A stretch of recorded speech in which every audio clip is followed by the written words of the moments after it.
Go ahead, please, in the back. Go ahead. Mr. President, will you be asking China to help you close, the gap between Ukraine and Russia? I think so, yeah. I think it's a natural thing to ask. What do you expect? Sure. I don't know. I think we're making good progress. The fighting is a little bit different than it was.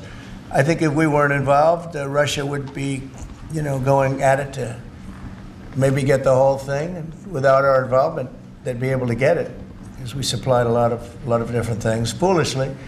But we've been sort of paid back by doing the rare earth deal that I talked about before. I think that I think that we will be very much involved in trying to get that bloodbath. It's a bloodbath. It's a horrible situation. 5,000. It's really more than that.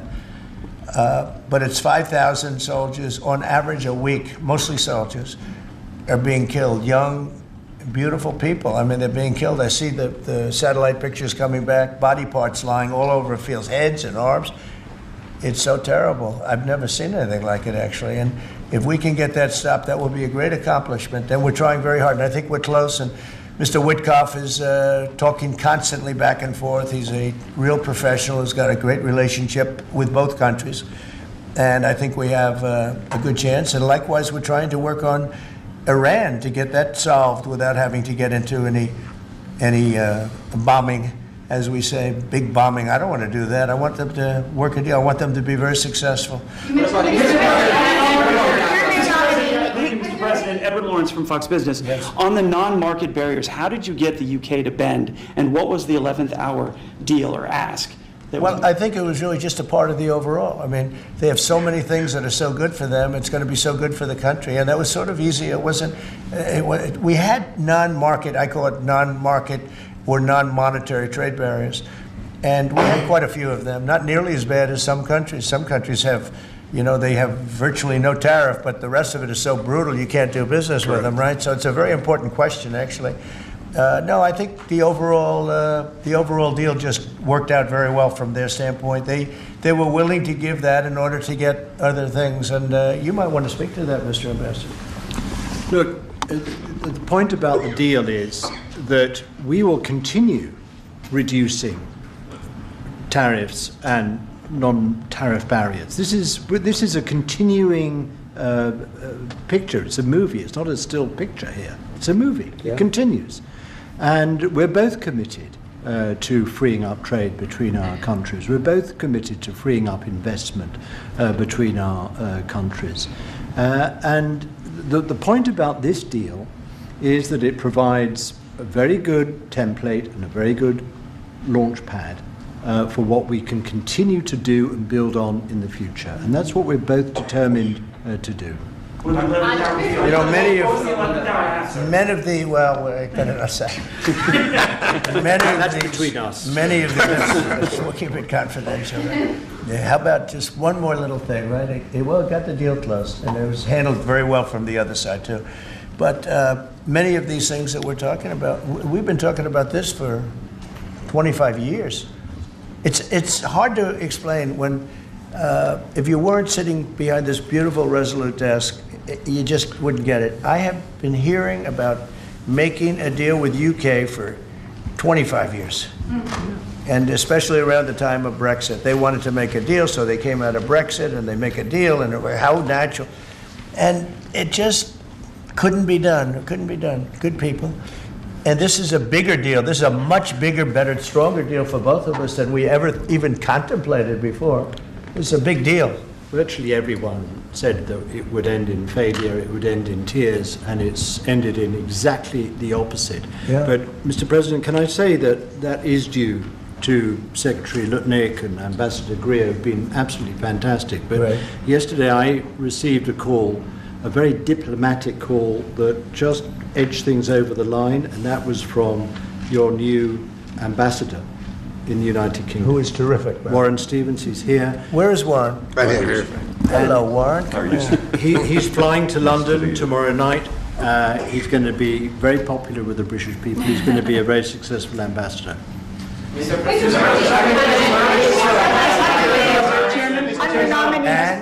Were you disappointed? And he's got plenty of cash. That guy's plenty of cash. We need some more peace. Yeah, go ahead. to meet Ursula von der Yeah, the Leyen? Federal You're going to go ahead, fast. Yes, are you planning to meet Ursula von der Leyen, the president or the European Council anytime soon? Oh, she's so fantastic, right? She's so fantastic. I hope we're going to meet. Yeah, the answer is yes. I saw her a few days ago.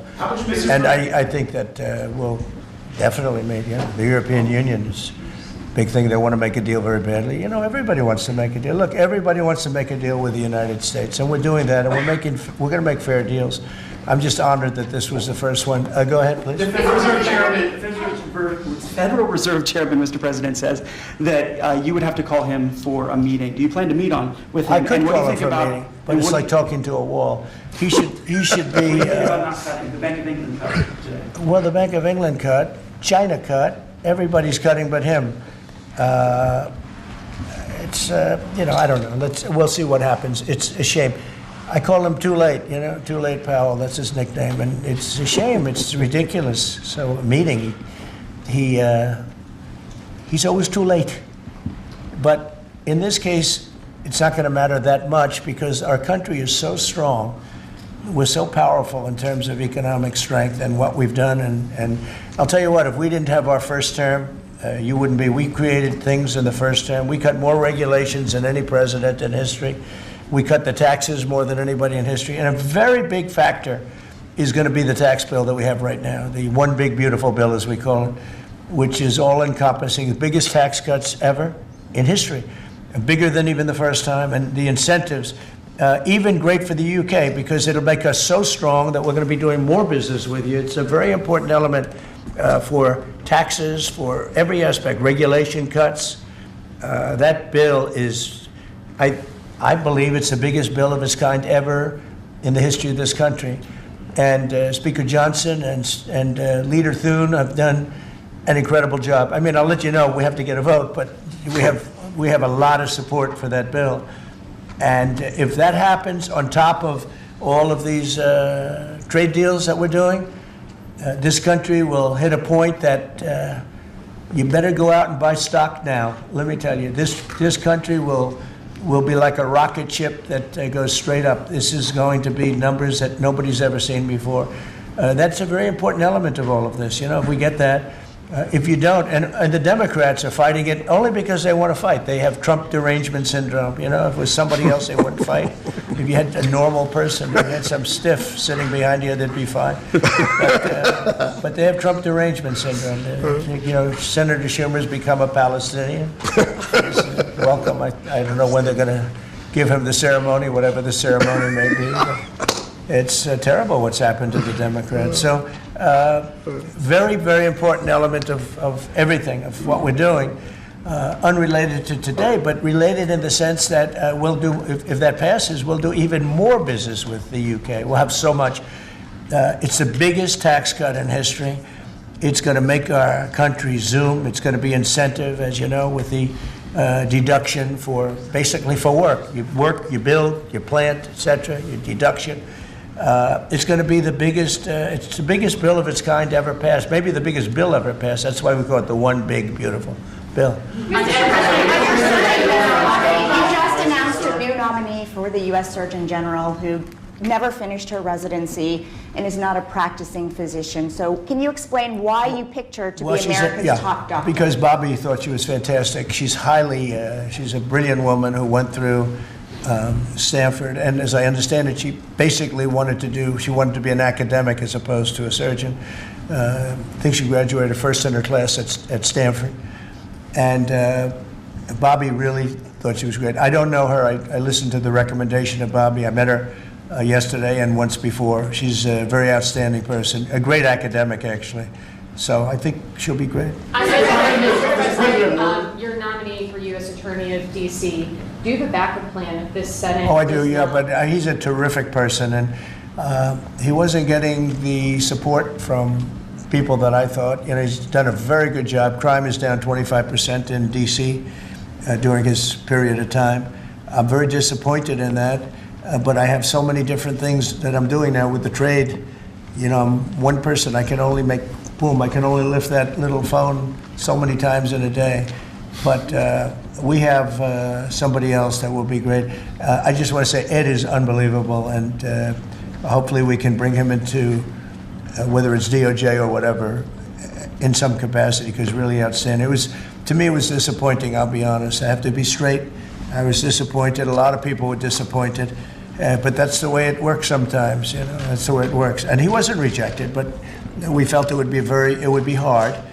And we have somebody else that we'll be announcing over the next 2 days who's going to be great. With companies like Ford and Mattel recently saying they're going to raise prices on certain products, how long do you think the American public is going to be patient and wait for you? Well, I think they're saying that just to try and negotiate deals with me. Okay? They're not. Look, tariffs are the most misunderstood thing maybe in any form of business, anywhere in business. Oftentimes the country picks them up. Oftentimes the company picks it up. The people don't pick it up. Okay, the people don't pick it up.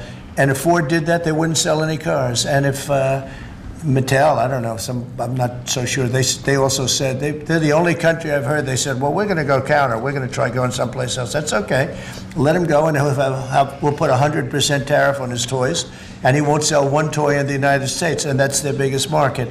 I heard that. I mean, I watched this guy talking about how I'm going to go counter. I said, well, I wouldn't want to have him as an executive too long. The Ford people I know very well. What they're doing is negotiating with us by saying that.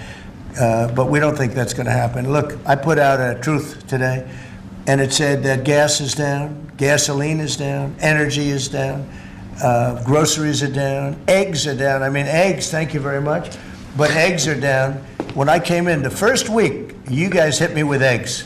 I said, what the hell happened with eggs?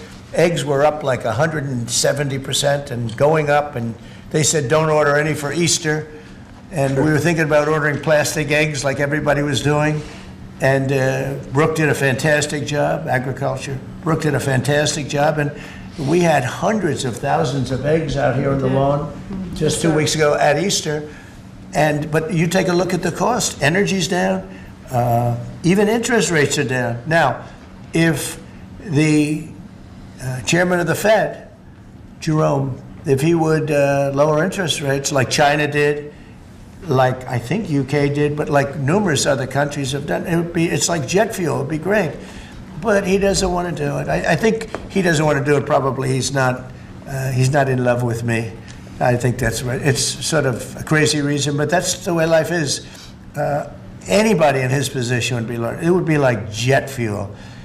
But even without that, we're doing well. But remember this, you know, I've watched you people reporting over the last few months that if we do this, prices are going to go through. Well, groceries are down. All of this stuff is down.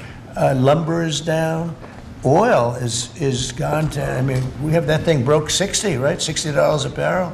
And $1.98, $1.99 in some cases. And heading in that direction. No, I think it's been amazing, actually. You know, and what that's good for, it gives the consumer more money, and it gives them a better life. Because we just came out of the worst inflation, in my opinion, in the history of our country. They say 48 years. But Biden really screwed it up. He screwed up energy. And he also he spent too much money. He was spending it on, green new scam. And that's like throwing the money. See that beautiful window behind? Take money, throw it right out that window. Because it's the same thing. He spent $10 trillion. He wasted it. Not only was it bad, it was a negative. It wasn't even like it helped a little bit. It was a real negative.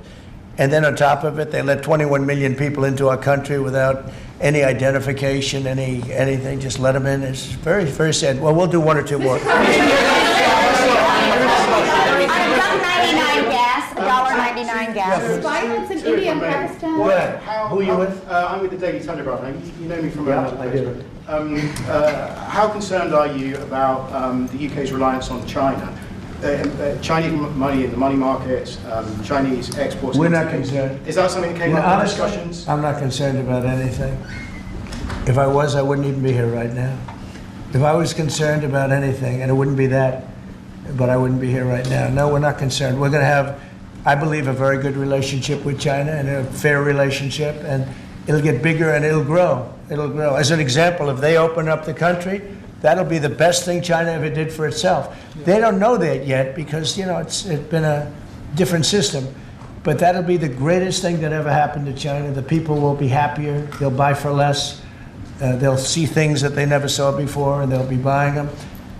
And it'll really create great long-term peace.